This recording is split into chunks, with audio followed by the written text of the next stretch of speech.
Jengine, changamoto inayotukabili ni rasilimali. Rasilimali zetu ni chache. Kama mnavyojua, mara nyingi tunategemea kupata kutoka nje, mikopo kutoka kwa taasisi mbalimbali za kimataifa, mabenki ya kimataifa, lakini yaliyotokea nchini kwetu yametutia doa kidogo. Kwa hiyo huenda yakatupunguzia sifa ya kupata hiyo mikopo kwa urahisi kama tulivyopata muhula wa kwanza wa awamu hii.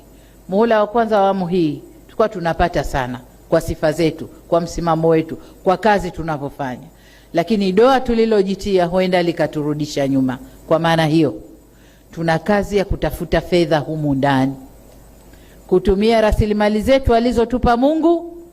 Tutaangalia njia gani tutazitumia tupate fedha ili tukatekeleze miradi ile ambayo tunakwenda kutekeleza.